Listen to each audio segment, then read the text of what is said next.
là, au milieu de la ville, au milieu du temps qui passe, au milieu de la verdure, dans un jardin, dans un grand jardin. Je vois, je passe et il y a une petite maison, toute blanche. J'ouvre la porte et dedans, un poète. Que fait-il, ce poète, dans cette maison? Il y a élu domicile. Il y écrit des phrases, des mots. C'est un peu sa petite maison d'intimité, sa petite maison loin des regards indiscrets. Et il remplit des papiers, des papiers, des papiers, des papiers de mots. Plus tard, dehors, sur l'esplanade, à côté de la petite maison de poésie, je rentre en conversation. Je prends ces bouts de papier, ces rouleaux, je les lis, je les délie, je me lis et me délie aussi dans le corps, et voilà que je tourne autour du poète, voilà que je me cogne avec, voilà que je danse une poésie toute nouvelle, au milieu du flot incongru, au milieu de la foule déconvenue, au milieu d'un trop-plein d'agrumes. Mais non, d'un trop-plein, oui, d'arbres qui regardent, d'oiseaux qui se demandent à quoi bon ces deux-là dansent, mais quelle danse font-ils là, lors de ce printemps des poètes, cette danse des mots, cette danse du geste, cette danse incroyable de papier en geste, de geste en écriture, d'écriture en mots qui soulèvent le temps, qui soulèvent les âmes, qui soulèvent le monde.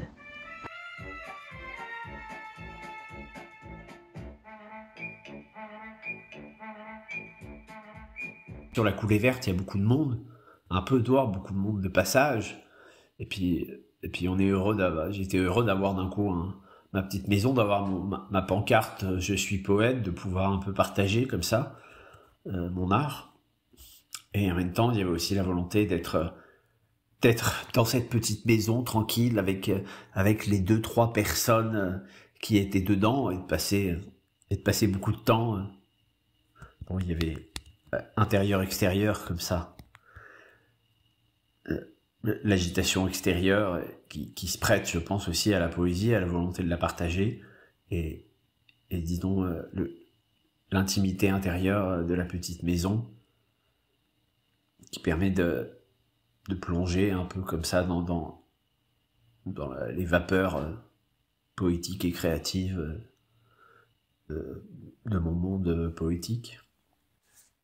J'avais décoré la petite maison avec de grands poèmes écrits sur des tissus, puisque c'est une des choses que je fais, c'est à force de fréquenter des artistes plasticiens, d'essayer de rendre un peu plus plastique ma pratique du poème, ou plutôt son partage, disons. Et puis j'ai toujours été assez fasciné par les papiers, les grands papiers, les papiers de toutes sortes, et bon, le tissu pour moi est aussi un papier, c'est juste peut-être un peu plus solide, un peu plus simple à manier. Donc je m'amuse beaucoup à écrire certains poèmes sur certains tissus.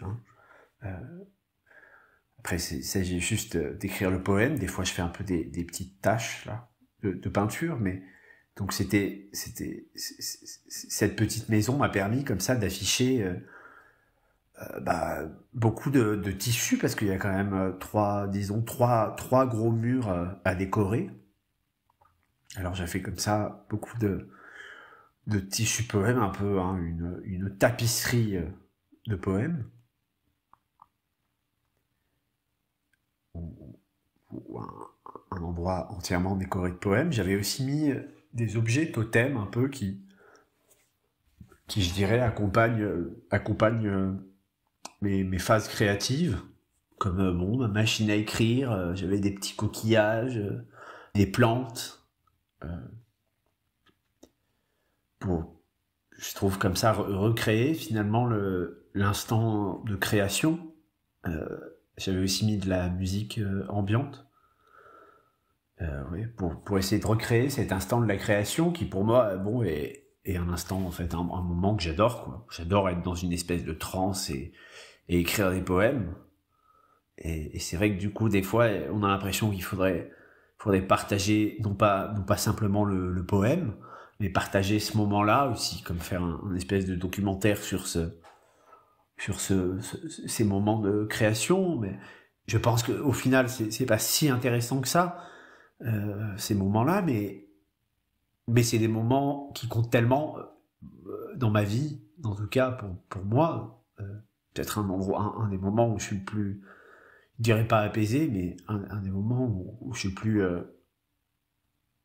heureux d'être vivant, que finalement c'était un peu ça l'idée de cette petite maison, comme faire un peu une sorte de résidence assez courte, mais assez courte dans la petite maison, avec tous ces poèmes, avec un peu du papier.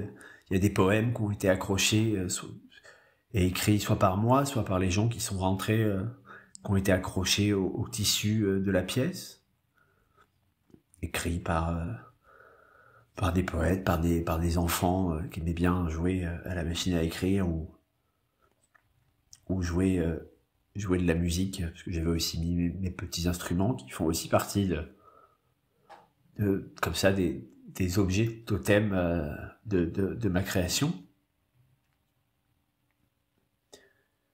Parce que c'est vrai que on se dit, bon, j'arrive assez bien à écrire dans les bars ou un peu partout, mais comme si je fumais des cigarettes, mais c'est certains poèmes, disons, certains moments, et après il y a d'autres poèmes, il faut vraiment être un peu dans son temple pour pouvoir les écrire.